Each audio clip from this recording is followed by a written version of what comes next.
Hey everyone, it is the day after Christmas and like my eyes are swollen. I don't know if you can see this. I don't even have makeup on. I did eyeliner and then I stopped and I keep rubbing that off. I'm allergic to animals. I'm allergic to a lot of things and I have currently 4 dogs in my house. I've always had pets. I have 2 dogs of my own. I used to have 3. Fuzzy St. Bernards. And I have 2 cats. I've always had at least 2 cats.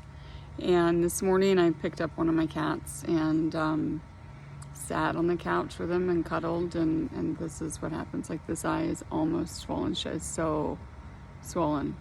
It's like the eyeball tissue is swollen. So anyway, but you know what? This is what I talk about. You know, when I talk about, this isn't the only thing, but it's these moments when I talk about living inside the vulnerable and being like truly authentic. This is it.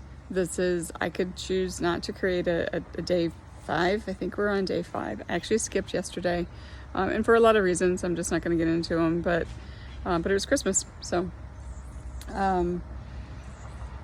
this is it. Sometimes I'm going to look like I took the time to get dressed and do my hair and makeup, and sometimes I'm gonna be hot and sweaty from my run, and sometimes I'm gonna make a really poor choice to play with a cat for 30 minutes until my eyes practically swell shut.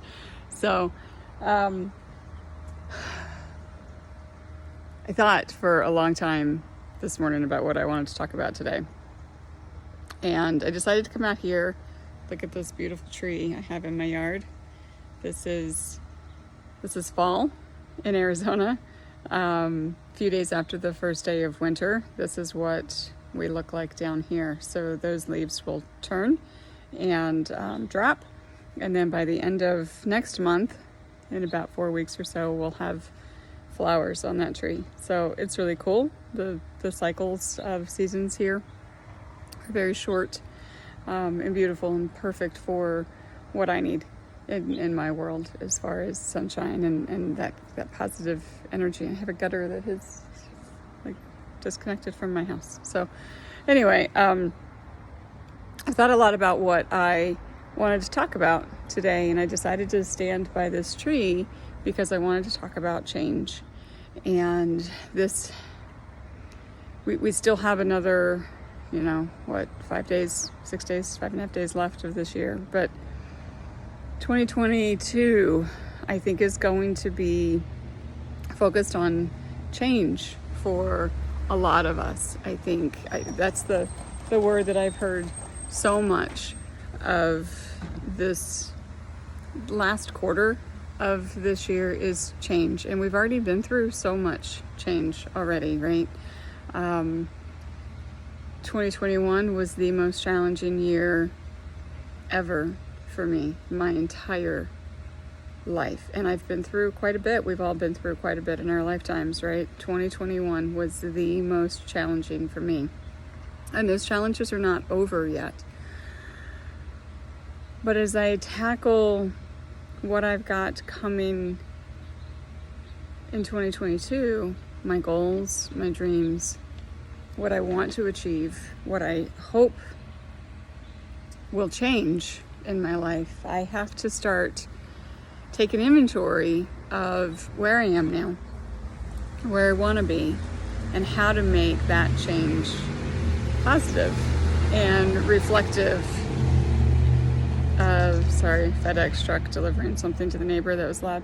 Reflective of the year I want, the world I want, and the life I want moving forward.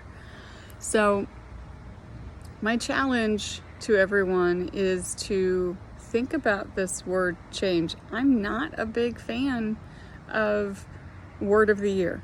Not a big fan of my word of the year is going to be love or self-care or, whatever, positivity. I'm not a big fan of that. I'm a big fan of words in general. So you want a word of the day, you want a word of the hour, that's fine. But for me, it's not wise for me to pick one word to describe my goals or to define my entire year until it's already happened. Change would definitely define 2021 for me. challenge would also define 2021 for me. I don't want to label 2022 just yet, but I know that it's going to revolve around change. And what that change looks like is going to be solely dependent on me and how I approach. So this morning I was sitting on my couch with my cat and a cup of coffee, and I had a moment of panic.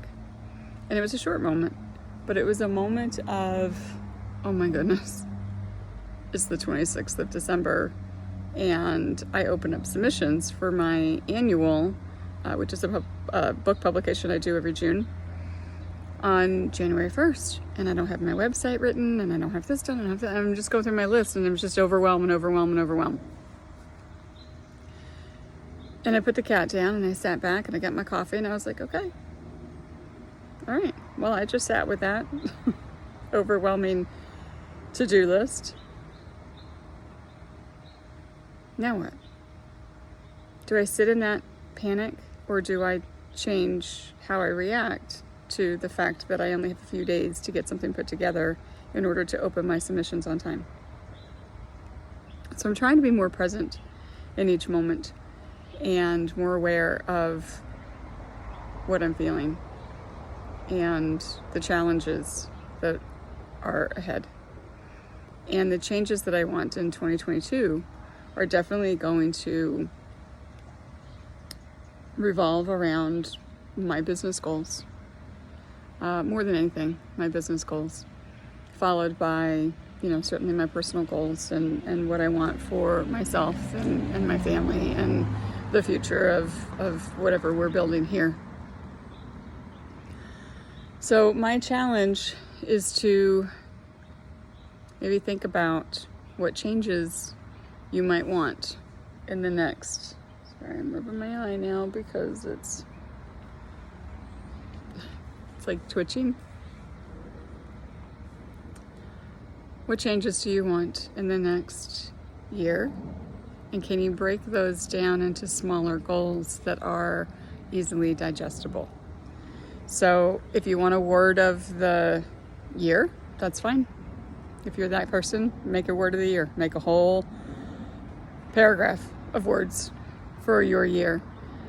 But break them down into goals that you can easily digest. So what am I going to do in January to make my year what I want it to be? And then not only what am I going to do in January, but what am I going to do in the first 2 weeks of January? And what am I going to do the first work day, the first day I go back to work? Maybe that's today. Don't wait until January 1st. Why not start now? Fitness goals, health goals, wellness goals, in any business, personal, relationships, whatever those goals are, break them down into words that you can easily digest, into goals that you can easily meet and celebrate. It's easy to celebrate a goal from a year ago that you may have met, but isn't it more fun to celebrate 10 goals that you met?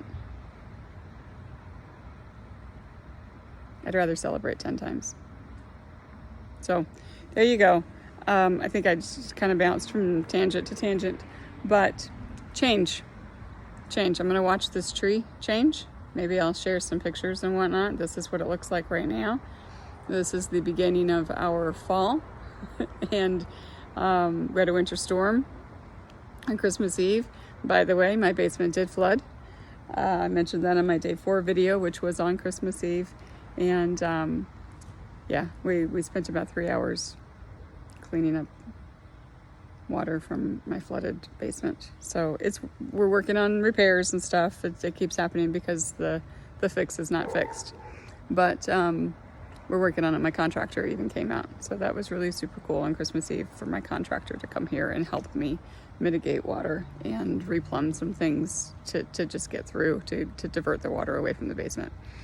We had massive storm on Christmas Eve.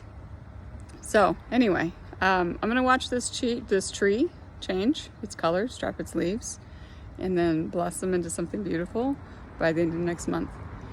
What do you think you can do by the end of next month to blossom into something beautiful? we're more beautiful than you already are.